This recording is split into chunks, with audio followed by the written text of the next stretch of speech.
You said blood and made me think of the bloodline. So now the Usos and Roman shaking hands in the ring, and I was kind of like, all right. So I was here before. Maybe it's going to go somewhere. I'm taking it at face value and going, do we need this or even want this? But maybe this is a swerve, right? Maybe they have something on You know ice. what though? I watched the thing. It was an interview with Miz, and you forget this, but you don't. The guy said, "You're in a bar, and there's fucking 20 guys, and they fucking they want to beat your fucking ass, Miz. What four guys do you want with you?" And he said, "The Usos." First thing out of his mouth. And then at that time, Umaga was still alive, and then Tonga was there. So he basically said, well, when it comes down to it, just any of the Samoans. And when I was uh, there, my first run, it was like you had Yoke, you had fucking Quiche, and you had Sammy, and like What number about one, like Haku? he wasn't there then. Yeah. He was in You were in WCW. WCW, He right? was yeah. I Right. was in I Okay. was in I was in WCW, but he said that they're the baddest motherfuckers on the planet outside of the ring, but they're the smoothest, lightest fuckers on earth in the ring, and it's across the board. It's there's not like one of them that can't swim. They all can work. They all fucking are tough as nails. You can't fucking hurt them. It's like, so when you think about that and you've got a group of Samoans in your locker room, it's very hard because they're so respected from the boys' standpoint not to fucking push them and not to keep them because if it was a shoot, they'd be in those spots, Mm, right. you know. Yeah. Kevin Sean. I bet our Democratic friends at the big opening today might have perhaps enjoyed a Get Blitz beverage in their lifetime. You know what? When I think about it today, I almost want to retract that because it's one of those things where, and I'm trying to stop doing that. Is if I get along with people, that they're automatically like-minded politically.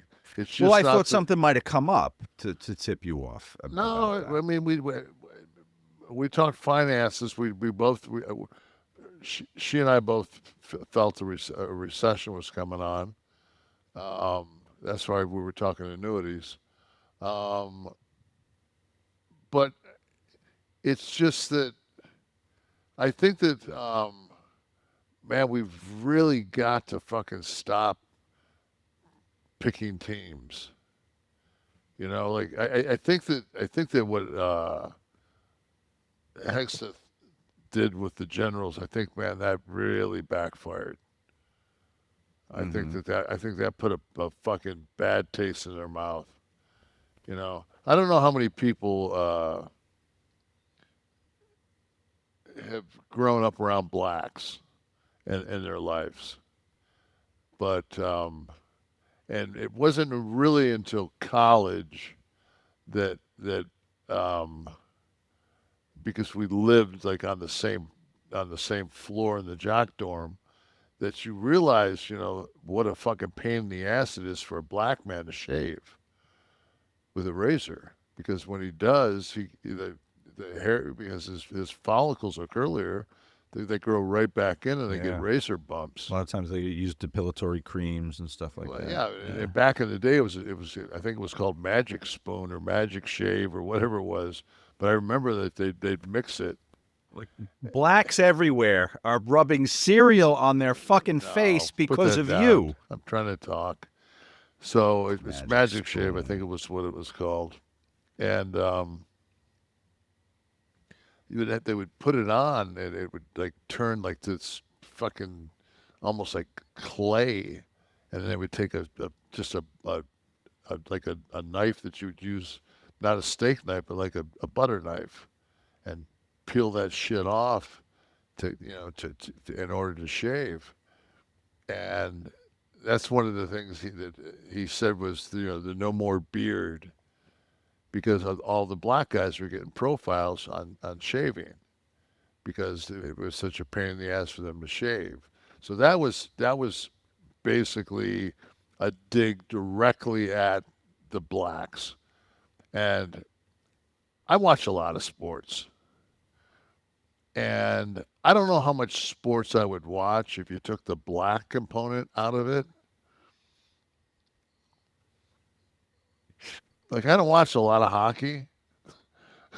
Oh, You I know, mean, I know a lot of people are for affirmative action, but the day they apply that to the NBA and they say we need 3 starting white guys on every team, I'm checking the fuck out. This is why affirmative action and quotas are but horrible. but that's my whole thing. Is just like, like, okay, they they they, they can't have beards, but nobody with under a 26 vertical jump can be in the army either. So all the white guys are out.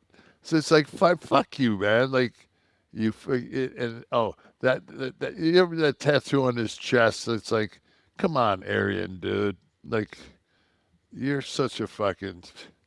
But at least, man, they're fucking. You can say what you want, man, but the Department of War has fucking declared war on that fucking city block in Portland. Oh yeah, baby. Hey Britt, were you in the locker room for Rick No, Rude and Warrior's fight? Is it true that Rude beat the fuck out of Warrior, and why? You know what started it? uh, because Rick told me his version of it. It's just that I want to think they were going into Survivor Series or SummerSlam or something. I remember because Rude left shortly after that and joined us, and I remember the first night that I was on the road with Rick was in Chicago, and we were staying at the Embassy Suites by O'Hara. But Warrior said that Rude wasn't worthy of him to put over, and fucking Rick said, "Okay, well, let me just beat the dog fuck out of you." Maybe I just became a little more worthy. Yeah, Wow. maybe you didn't realize how unworthy you were. Good Lord. Edgar Watson, thank you for all you do for all of us. You're a class act. Oh, thanks. Mark Caps, did you see about the guy that had the TKO sign on ESPN? They took it down after Triple H saw it. I didn't. Mm-mm. That's interesting. Parent company.